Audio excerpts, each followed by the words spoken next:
Hi everyone, we hope you're enjoying week 3 so far.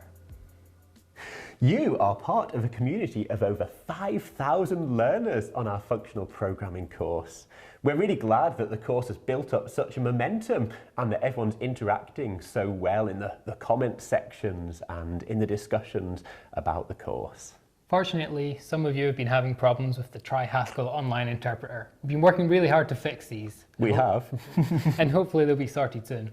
Yes, we're doing some bug fixes. The main problem at the moment seems to be the next and back instructions, which sometimes freeze your browser. Sorry about that, and we'll do what we can to fix it for you. Just to keep you posted, if you want to, you can click on the little snippets of Haskell source code in the interpreter, and it types the text in for you automatically. So you can do that rather than typing everything in manually if you want to, as a kind of workaround. One of the other problems that a lot of you were having this week was the indentation in Haskell. So it's not commonly known that Haskell is a white space sensitive language like Python. So if you have an expression, such as a let expression, it's okay to put the first thing on the same line as the let, but then for the next line you have to indent it. So if I tried to do y equals 2 here, then this won't compile, you'll get a parse error.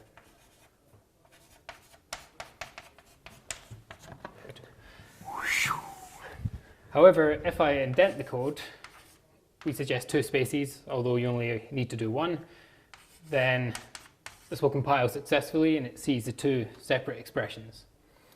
The same occurs for not just let. I'm going to be slightly religious here, Blair. I think it's actually good to line up all the things underneath each other like that. Is that what you're going to say next? Yes. Is it? Okay, that's what I was going to say, but yes. Okay. Yeah, so in normal Haskell code, you'll see everything lined up generally nicely like this, and it just avoids any white space issues. So to be explicit here, we've actually got 4 space characters here, 3 underneath the let and 1 underneath that space there, and then the X and the Y are vertically lined up. Yeah, and some Haskell programmers won't even put this on the top line. Instead, they'll start with their Y sort of here, and then X underneath, and they won't have anything at the top. And there's a space, or 2 spaces, or some number of spaces there, but it's the same number of spaces for each of the variables in the let block. Yeah. So this applies to lets, it also applies to wheres. We're not going to explore wheres until next week, soon, but remember that. And do's, which we know about do's, you have seen before. Yes, so. yes. Okay. So case expressions as well. Yes, we'll look at those next week too. So that was causing people a couple of issues. And one of the other issues with this is that the FutureLearn platform unfortunately doesn't let you do markdown and comments. So we're working on it. You can't quite see the indentation properly. Yeah. So what we're going to suggest is if you've got some nice Haskell source code snippets that you want us to look at, if they're longer than 1 line, probably the best thing to do is to paste your Haskell source code into the gist website on GitHub or the Pastebin website, and that will syntax highlight it for you, and then just post a link in the FutureLearn comments and we can follow that and go and have a look at your beautifully syntax highlighted source code. So this week we're going to be looking at folds, and there's a slight difference between what's in the article content and what you might see in GHCI, GHC above version 7.10. So do you want to explain that for us, Jeremy? So Blair, let's have a look at the fold L type. So fold L takes a function, A to B to A. So A is the kind of initial value, and then B is going to be the thing we're kind of adding into this initial value to produce an output. And we've got the initial value here. We've got a list of things we want to accumulate into that initial value, and we're going to produce an output value that's the final answer. So this is fold L, which we looked at last week over, just behind your elbow there, Blair, over lists of type B. So as of GHC 7.10, this isn't quite the type you might see if you're in GHCI and you do : T or : type, and then fold L. You might see a slightly different type. So this other type will see this list disappear, and this is replaced with just a T. And inside the type, you end up with an extra constraint, which is called foldable. So we haven't seen a lot of type classes yet, We've seen a couple of them. We've seen a few of them, but Yeah. we haven't introduced the foldable type class. No. So this essentially just says, if I have some type T and I know how to traverse over it and accumulate values somehow, then I can call fold L on it. So things that you can fold over is lists. We know how to just map over the elements and add them to some accumulating type. Another thing you might fold over is a tree, and there's various other data structures and types that we haven't seen yet, which you can also fold over. So this just takes the idea of a fold over a map and just generalizes it to more structures.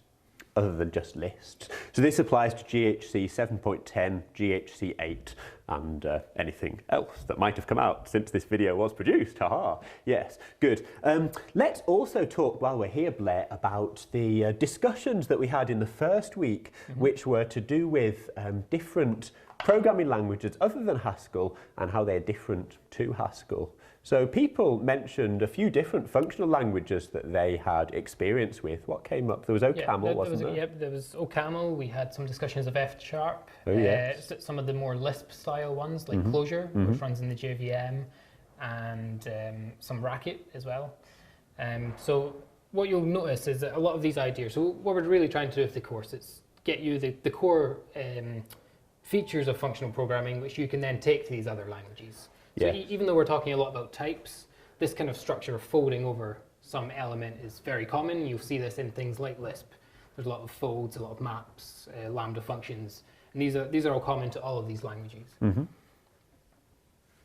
Yes, I suppose one of the things that distinguishes Haskell from these other languages is its laziness.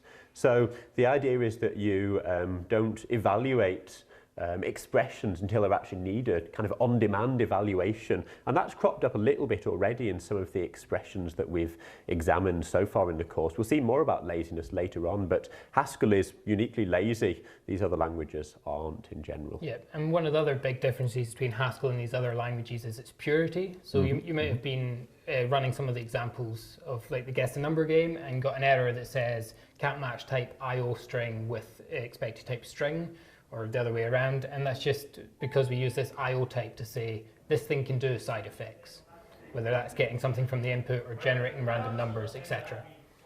Okay, great, thanks. I think that just about draws things to a close for now as far as our feedback goes.